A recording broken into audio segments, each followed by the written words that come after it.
रीना राय का जन्म एक हिंदू परिवार में 7 जनवरी 1957 को हुआ था। उनका जन्मस्थल मुंबई है। रीना राय एक भारतीय अभिनेत्री है। उनकी बहन बरखा राय एक निर्माता है। उनका विवाह 1983 को मोहसिन खान से हुआ, जो कि एक पूर्व पाकिस्तानी क्रिकेटर और अभिनेता है। रीना राय ने अपने अभिनय करियर की शुरुआत 1972 में जरूरत नामक एक फिल्म से की थी। उनकी कम उम्र में ही उनके माता पिता का तलाक हो गया था और उनको यात्रा करने का शौक है। बहुत कम लोगों को पता होगा कि रीना राय का असली नाम सायरा अली है। वो तो माता पिता के तलाक के बाद रीना राय बन गई। दरअसल रीना राय की मां हिंदू थी और पिता मुस्लिम। उनकी मां का नाम शारदा राय है और पिता का नाम शाकिब अली, और दोनों के 4 बच्चे हुए। जब उनका तलाक हुआ तो रीना की मां ने अपने चारों बच्चों के नाम और सरनेम बदल दिए। रीना को मां ने रूपा राय नाम दिया था, लेकिन फिल्मों में आने के बाद उनका नाम रीना राय हो गया। इस तरह वो सायरा से रूपा और रूपा से रीना बनी। रीना राय के घर की फाइनेंशियल कंडीशन इतनी ख़राब थी कि फिल्मी करियर की शुरुआत से पहले उन्हें एक क्लब में डांसर तक बनना पड़ा। यही क्लब में एक दिन वो डांस कर रही थी, तभी जाने माने फिल्मकार BR इशारा की नज़र उन पर पड़ी और उन्होंने रीना को फिल्मों का ऑफ़र दे दिया। रीना भी तुरंत मान गई। BR इशारा ने उन्हें डैनी के साथ फिल्म नई दुनिया नए लोग से लॉन्च करना चाहते थे, लेकिन किसी वजह से ये फिल्म शुरू ही नहीं हो पाई। BR इशारा अपनी फिल्म ज़रूरत से सेमी न्यूड सीन देने के लिए किसी हीरोइन की तलाश थी, जिसके लिए कोई हीरोइन तैयार नहीं थी। लेकिन वो समझ गए थे कि रीना राय को काम की सख्त ज़रूरत है, लिहाजा ये प्रपोजल उन्होंने रीना राय के सामने रखा और वो मान भी गई। इस फिल्म में रीना राय ने कई इंटीमेट सीन दिए। उन्हीं दृश्य की वजह से फिल्म चल भी गई, लेकिन इस फिल्म के चलते लोग इंडस्ट्री में उन्हें ज़रूरत गर्ल के नाम से पुकारने लगे। उस दौर में रीना राय का मुकाबला हेमा मालिनी, परवीन बॉबी, रेखा, जीनत अमान जैसी पॉपुलर अभिनेत्रियों संग था। ऐसे में रीना के लिए फिल्म इंडस्ट्री में एक मुकाम पाना बड़ा ही चुनौतीपूर्ण था। डेब्यू फिल्म के बाद उन्होंने कई फिल्में की, मगर उन्हें असल पहचान मिली कालीचरण से।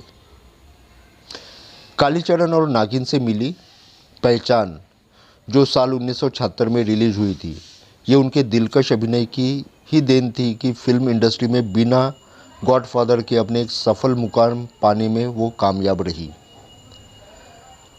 अपने दौर में रीना सबसे ज़्यादा रुपए लेने वाली अभिनेत्रियों में से एक थी।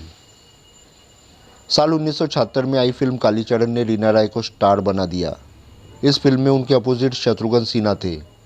रीना रॉय और शत्रुघ्न सिन्हा की जोड़ी पर्दे पर इतना पसंद किया गया कि दोनों ने अपने सिने कैरियर में करीब 11 हिट फिल्में की हैं।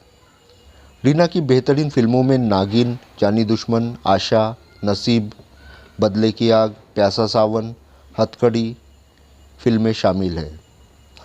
फिल्म कालीचरण के दौरान रीना राय अपने से 11 साल बड़े शत्रुघ्न सिन्हा को दिल दे बैठी। दोनों अधिकतर साथ नज़र आने लगे। उनकी ये नज़दीकी टॉक ऑफ द टाउन बन गई और दोनों ने 7 साल तक रिलेशनशिप में रहे और सभी उम्मीद कर रहे थे कि बॉलीवुड के लव बर्ड्स जल्द ही शादी करेंगे। लेकिन अचानक खबर आई कि शत्रुघ्न सिन्हा ने पूनम से शादी कर ली। एक फ़्लाइट में शत्रुघ्न सिन्हा को पूनम से पहली ही नज़र में प्यार हो गया था, जिसके बाद उन्होंने उनसे शादी कर ली। रीना ने कभी सपने में भी नहीं सोचा था कि उनके साथ ऐसा भी होगा। इस खबर से रीना हिल गई। हालांकि शत्रुघ्न ने पूनम से शादी के बाद भी रीना से बात करना बंद नहीं किया, लेकिन रीना ही धीरे धीरे उनसे दूर हो गई। शत्रुघ्न से नाता तोड़ने के तुरंत बाद रीना ने पाकिस्तानी क्रिकेटर मोहसिन खान से अपनी शादी का ऐलान कर दिया। तब रीना और मोहसिन खान अपने करियर की बुलंदियों पर थे। रीना और मोहसिन ने कराची में शादी की और सब कुछ छोड़कर पाकिस्तान चली गई। कुछ साल तो दोनों के बहुत अच्छे गुजरे। इसी बीच दोनों की एक बेटी भी हुई, जिसका नाम उन्होंने जन्नत रखा। लेकिन उनकी शादी भी लंबे समय तक नहीं चल पाई। आखिरकार 1990 में रीना और मोहसिन ने तलाक ले लिया। रीना ने अपनी बेटी की कस्टडी के लिए काफ़ी कोशिश की, लेकिन बेटी जन्नत की कस्टडी पिता मोहसिन खान को ही मिली और वो उसे लेकर कराची में सेटल हो गए। इस नाकामयाब शादी ने रीना रॉय का लगभग सारा करियर ख़त्म कर दिया। इसके बाद रीना ने फिल्मों में वापसी करने की कोशिश की, लेकिन कामयाब नहीं हो पाई। आखिरी बार उन्होंने अभिषेक और करीना की साल 2000 में आई फिल्म रिफ्यूजी में देखा गया था। खैर, बाद में मोहसिन खान ने अपनी तीसरी शादी के बाद जन्नत की कस्टडी छोड़ दी और वह आखिर मुंबई में अपनी मां के साथ रहने आ गई। रीना ने अब अपनी बेटी का नाम जन्नत से बदलकर सनम रख दिया है और रीना अब मुंबई में अपनी बेटी के साथ एक्टिंग स्कूल चलाती है और बेटी के साथ खुश है।